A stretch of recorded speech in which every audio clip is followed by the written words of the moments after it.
السلام علیکم ناظرین کرام، سحری ٹرانسمیشن میں آپ کے میزبان فیصل علی بلوچ اس وقت حاضر خدمت ہیں، اور ہمارا یہ علم و آگاہی کا سیگمنٹ جس کے اندر ہم نزول قرآن کے عنوان سے موضوع قرآن اور انسان لے کر آپ کی خدمت میں حاضر ہیں۔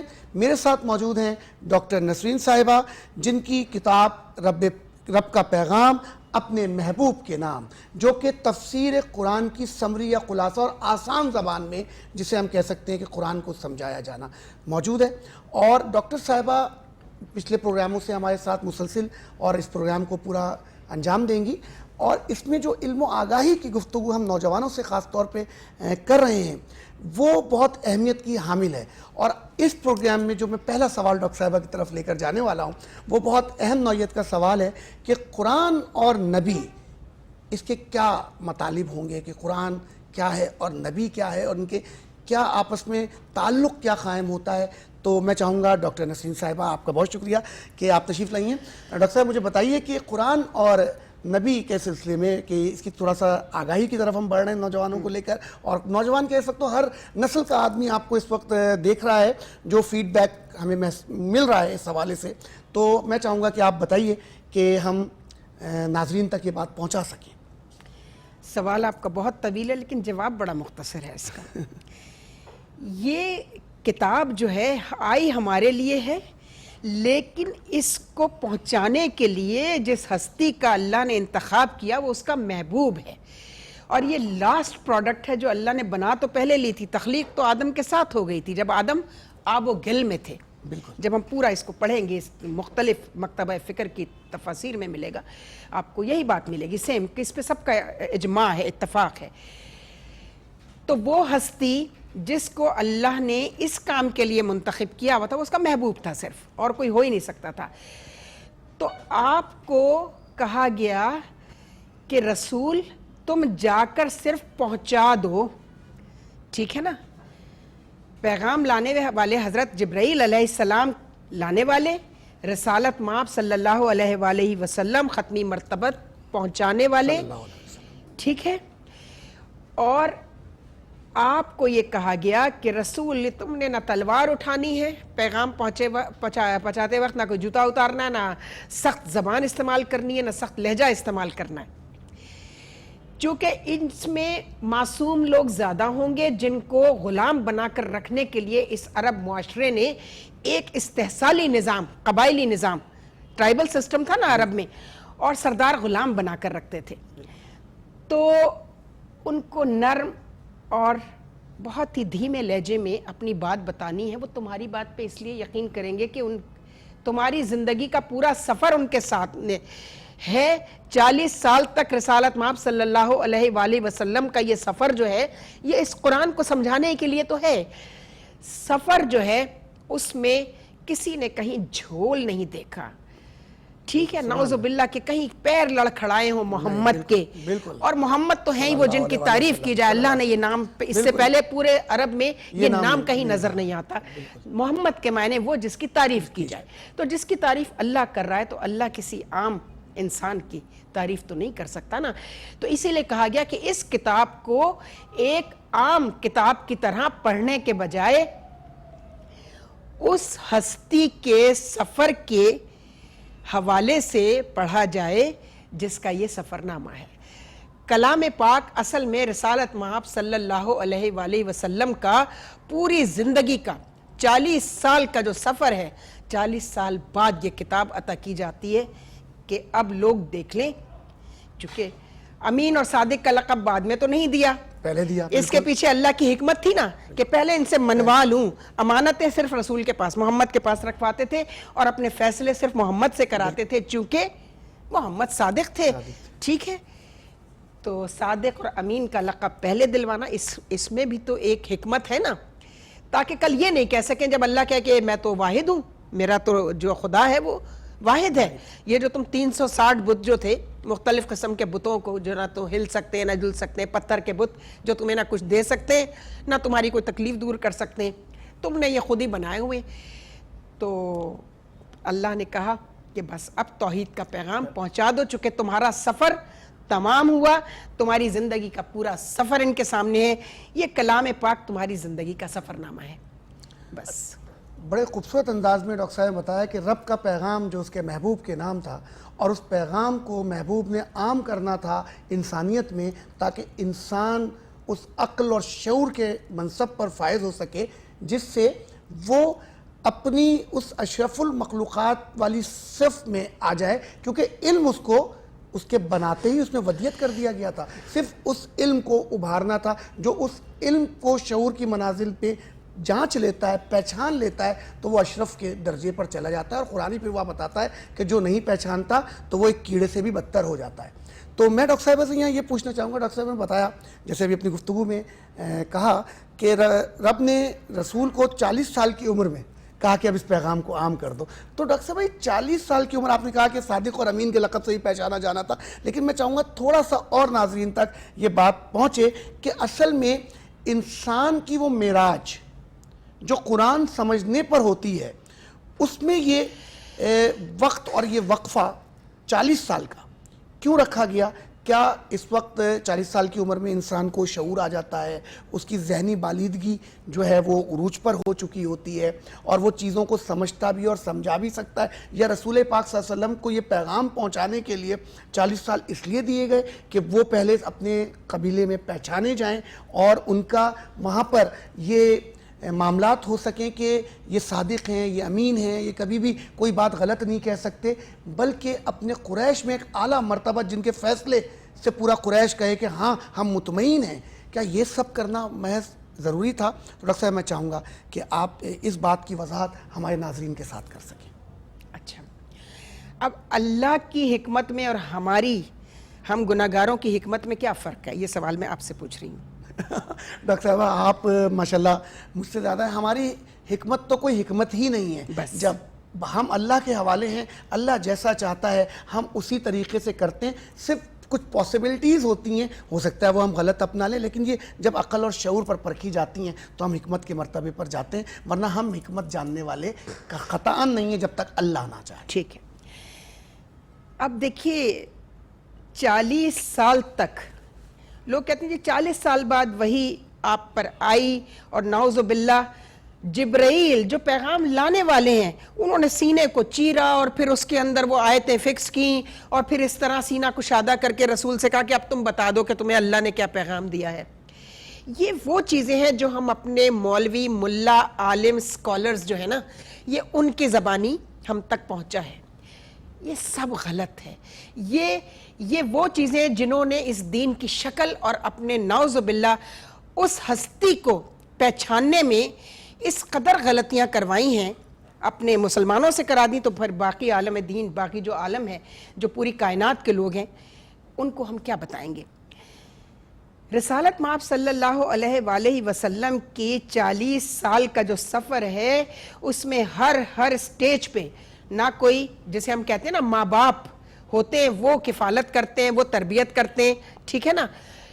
یہاں تو نہ ماں ہے نہ باپ ہے, ٹھیک ہے نا, یتیم بھی ہے رسالت مآب صلی اللہ علیہ وآلہ وسلم اور مسکین بھی ہیں. تو کون ہے جو تربیت کر رہا ہے؟ اچھا, قبیلے میں نہیں, قبائل یہ ٹرائبل سسٹم ہے پورا عرب کا, اور اس میں وہی وحشی پن, وہی درندگی جو جانوروں میں اور انسانوں میں کوئی فرق نہیں رکھتی, وہ ان سب میں موجود ہے. اب ہے ان کا قبیلہ, سب سے معزز قبیلہ, قبیلہ بنو ہاشم, ٹھیک ہے.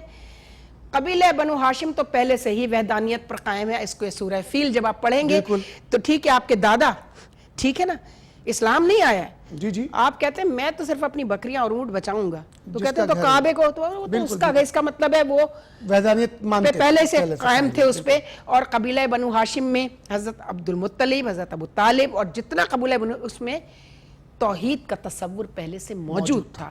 اس کے اظہار کا وقت ابھی نہیں آیا تھا, انتظار ہو رہا تھا کہ یہ شخص.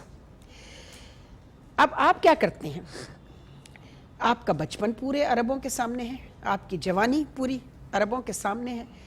نہ بچپن کی کوئی ایسی شرارت ہے جس کو تکلیف کسی کو پہنچا سکے, نہ جوانی کی کوئی ایسی لغزش ہے جو لوگ نظر میں رکھیں تو کہیں نہیں ان میں تو وہ نعوذ باللہ وہ برائی بھی تھی جو ہم میں بھی ہے, تو یہ ہم سے الگ کیسے ہو گئے. پھر 40 برس کا عمر، جس میں آج کل لوگوں کو بوڑھا کہا جاتا ہے، جی جی، ٹھیک ہے، اس وقت رسول کو کہا جاتا ہے اب تمہارا سفر، تمہارے کردار کی تبلیغ ہو چکی ہے، انہوں نے تمہیں مان لیا ہے، صادق بھی مان لیا اور امین بھی مان لیا، اب اگر یہ تمہیں جھٹلائیں گے نعوذ باللہ تو یہ نقصان میں رہیں گے، یہ خسارے میں رہیں گے، تم ان کو زور مت دینا، تلوار مت اٹھانا، بس اپنے عمل سے۔ تو آپ کیا کرتے ہیں؟ سب سے پہلا کام، ابھی اسلام نہیں آیا، ابھی وحی نہیں آئی ہے، شادی ہو جاتی ہے 25 سال کی عمر میں، اور بی بی خدیجۃ الکبریٰ جو ہیں ان کا ملکۃ العرب کہا جاتا ہے، ان کو عرب کی سب سے امیر ترین خاتون، کہاں گئی ان کی دولت ساری؟ ہمیں نہیں نظر آتی وہ دولت، جب وہ شاب ابی طالب میں ہیں سب تو وہاں فاقے ہو رہے ہیں، واقع ہو رہے ہیں، بالکل تو اگر خدیجہ پیسہ بچا کے رکھ لیتی، سیونگ کرتی، کوئی بینک ہوتا، ٹھیک ہے نا، زیورات ہوتے، یہ وہ خدیجہ ہیں جو چاندی اور سونے کے برتنوں میں جن کے کھانا کھایا جاتا تھا، تو خدیجہ کی وہ ساری دولت کہاں گئی؟ وہ اسلام کی تحریک پر خرچی، اور تحریک کہاں سے شروع ہوتی ہے؟ اسلام، قرآن اور انسان آپ کا موضوع ہے، اس پہ رہیے گا۔ انسانوں کو انسانوں کی غلامی سے نجات دلائی جاتی ہے اور غلام آزاد کرائے جاتے ہیں، آپ کو پتہ ہے نا، جی جی، جو آپ کا غلام ہے اس کا جو مالک ہے اس کو پیسہ دیا جاتا ہے کہ یہ لو پیسے، اس کو آزاد کر دو۔ تو لوگوں کے سامنے رسالت مآب میرے آقا کی پوری، میرے سرکار کی زندگی موجود ہے کہ یہ تو وہ شخص ہے جس نے ہمیں غلامی سے نجات دلائی، ہم تو بالکل غلام تھے نا، اپنی مرضی سے، یعنی ان کا بس نہیں چلتا تھا کہ وہ اپنی مرضی سے ان کو سانس بھی نہ لینے دیں۔ تو وہ شخص کیسا ہوگا جو انسانوں سے اتنی محبت جس کے دل میں ڈالی گئی کہ وہ پیسے کو کچھ نہیں سمجھتا، ورنہ لوگ اپنی بیویوں کے پیسوں سے کاروبار شروع کر دیتے ہیں یا والدین کا جو پیسہ ملا ہوتا ہے، اور یہاں وہ خاتون کیسی ہیں، وہ کیسی ہے کہ وہ اتنی محبت کرتی ہیں، اتنی محبت کرتی ہیں، کہتی ہیں چونکہ آپ نے ان کو منتخب ہی اس لیے کیا تھا کہ آپ نے ان کے کردار میں کوئی جھول نہیں دیکھا تھا، آپ نے نہیں دیکھا کہ رسالت مآب نے ان کے، سب سے پہلے تو آپ کو بزنس مینیجر رکھا گیا نا، بالکل ایسی تھا، کس نے رکھوایا؟ حضرت ابو طالب نے، اور حضرت ابو طالب جو ہے قبیلے کے سردار ہیں۔ آج آپ تو خود سیاستدان ہیں، مجھے حوالے دینے پڑتے ہیں، ایک چھوٹا سا کاؤنسلر کا بھی الیکشن لڑنے جائیں تو کن 3 چیزوں کی ضرورت پڑتی ہے؟ تحریک چلانے والے کا کردار جو کہ ہمارے سرکار کا ہے، تحریک چلانے کے لیے، کاؤنسلر کا الیکشن لڑنے کے لیے پیسہ، اور ایریا نوٹیبلز جو ہوتے ہیں، معززین علاقہ جو ہوتے ہیں، ان کی پروٹیکشن۔ اب آج کل معززین علاقہ ہماری اسٹیبلشمنٹ کہلاتی ہے، ٹھیک ہے جی، اس وقت جو ہے وہ قبیلے کے سب سے بڑے معزز قبیلے کے سردار حضرت ابو طالب ہیں، تو ان کی پروٹیکشن میں ہوتے ہوئے کس کی مجال تھی کہ محمد کے اس پیغام کو لے کر انہیں کوئی تکلیف پہنچا سکیں؟ جب محمد ذرا 2-4 قدم آگے بڑھے پھر انہوں نے اپنا کام شروع کیا، ہر طرح کی تکلیفیں، طائف میں پتھر برسائے گئے، کوڑا پھینکوایا گیا، نعوذ باللہ، لیکن جب پریشان ہو گئے کہ یہ تو بھائی ہر چیز انسانوں کے فائدے کے لیے ہو سکی ہے، تو پہلے آپ کو کس نے جوائن کیا؟ انہوں نے جن کو غلامی سے نجات دلائی، وہ جن کے گھروں کی ضروریات کو، بنیادی ضروریات کو پورا کیا، پہلے وہ آپ کے ساتھ آئے، اس طرح یہ قافلہ بنتا چلا گیا، ٹھیک ہے، پھر دعوت ہوتی ہے، دعوت ذو العشیرہ، جس میں آپ اعلان کرتے ہیں نبوت کا۔ جی جی، بس ڈاکٹر صاحبہ نے ابھی بڑے خوبصورت انداز میں اس بات کو سمری کی، اس کا خلاصہ بیان کیا کہ کس طرح سے، کن مشکلات سے آپ نے اسلام کی تحریک کو پہلے منظم کیا اور پھر دعوت عام کی۔ اس کے لیے لازمی ان کے ساتھ حضرت خدیجہ الکبریٰ کا ساتھ تھا، حضرت ابو طالب کا ساتھ تھا، بہت سارے اور عمائدین تھے، پھر آپ نے دعوت عام دی، تو یہ 40 سال کی مدت بھی اسی وجہ سے تھی۔ اس میں آپ نے شق القدر کے واقعے کا بھی ایک ذکر کیا، جو کہ 3 دفعہ جو احادیث مبارکہ میں ملتا ہے، لیکن اس احادیث پہ تحقیق اور سلسلہ جاری ہے۔ ڈاکٹر صاحبہ نے اپنی تحقیق کے مطابق اس کے اوپر بات کی کہ شق القدر کے واقعے کو کس طریقے سے بیان کر دیا جاتا ہے۔ رسول کریم صلی اللہ علیہ وسلم پیدائش سے لے کر اور اعلان تک نبی تھے، اور ان کی وہ تو فرماتے ہیں میں تو اس وقت بھی تھا جب آدم کو مٹی میں گوندا، آپ اس میں تھے، وہ تو اس مٹی اور پانی کے اس میں موجود تھے، تو میں تو اس وقت بھی تھا، تو آپ اس وقت سے نبی ہیں اور آخری نبی کے طور پر آپ تشریف لے کر آئے تاکہ قیامت تک یہ دین قائم ہو. اب ہمیں اس دین کو سمجھنا ہے اور اس دین کو سمجھتے ہوئے آگے بڑھنا ہے. تو ناظرین کرام، اب میں آپ سے اجازت چاہوں گا. نور سحر ٹرانسمیشن کے اس سیگمنٹ علم و آگاہی سے شان اپنا نزول رمضان کے نزول قرآن کے حوالے سے ہم یہ گفتگو کر رہے ہیں جس کا عنوان تھا قرآن اور انسان. پھر حاضر ہوتے ہیں، آپ ہمارے ساتھ بنے رہیے گا. السلام علیکم. ناظرین، آئے ایک دفعہ پھر سے آپ کو خوش آمدید کہتے ہیں آپ کے اس اپنے پروگرام میں جس کا نام ہے نور سحر، اور اس کے ساتھ ہی ہم چلیں گے ہبا محمود کے پاس اور ان سے گزارش کریں گے وہ ہمارے ناظرین کے لیے ایک نعت سنائے. جی ہبا.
الہی کوئی ایسا انتظام ہو جائے الہی کوئی ایسا انتظام ہو جائے.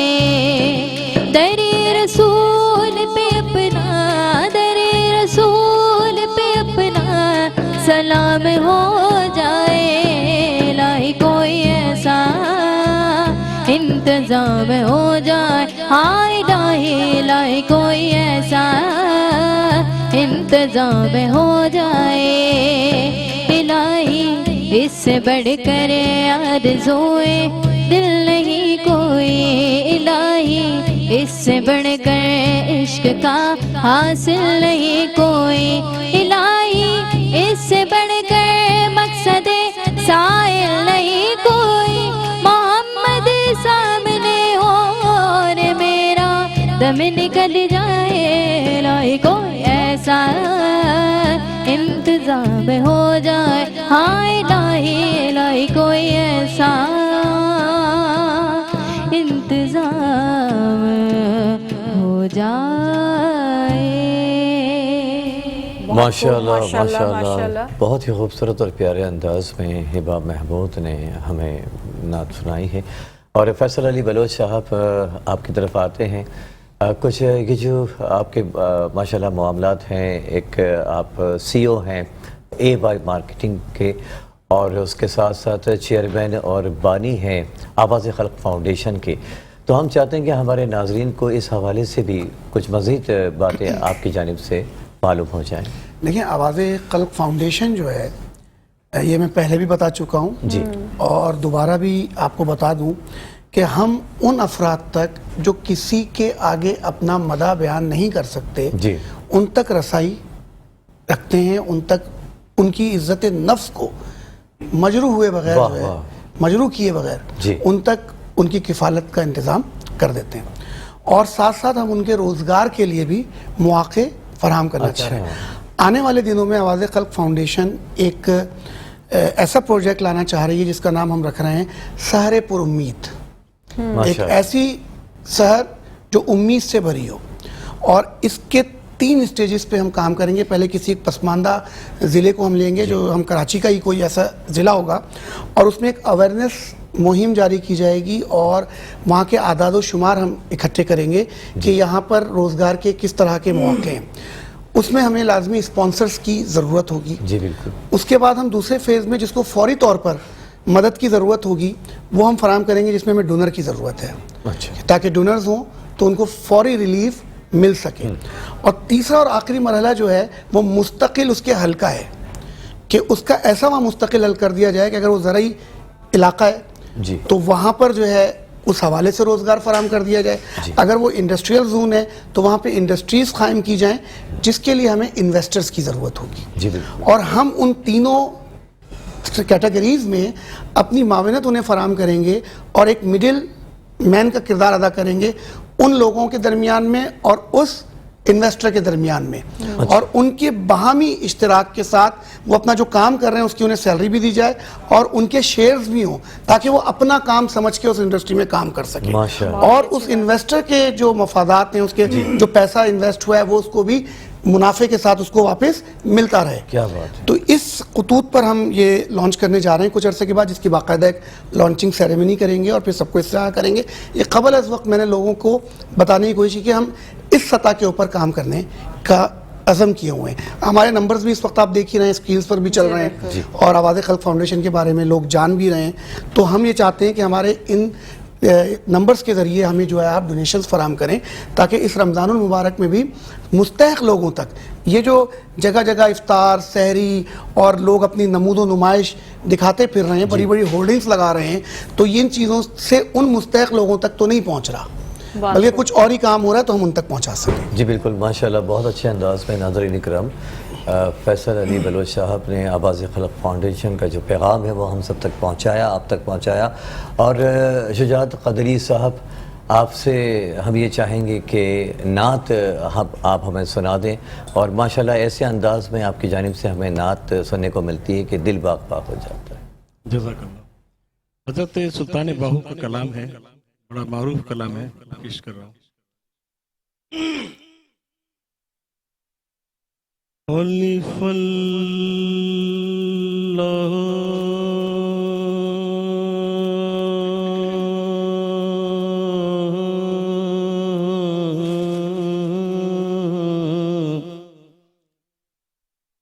چمبے دی بھوٹی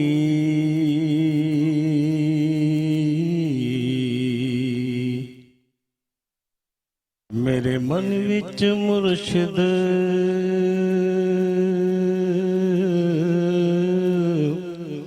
لائی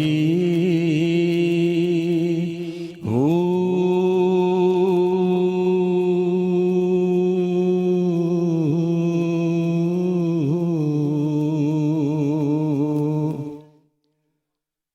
نفی اسبات دا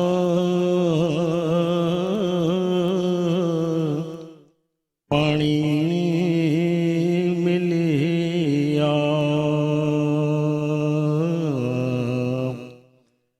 ہر رگے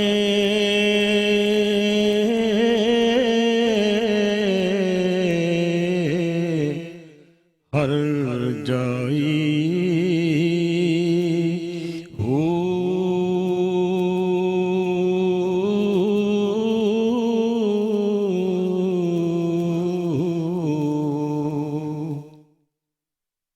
اور اتنیاں ڈٹھیاں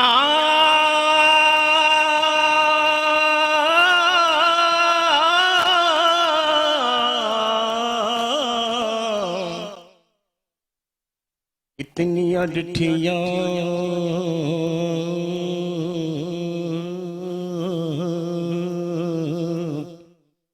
مینوں صبر نہ وے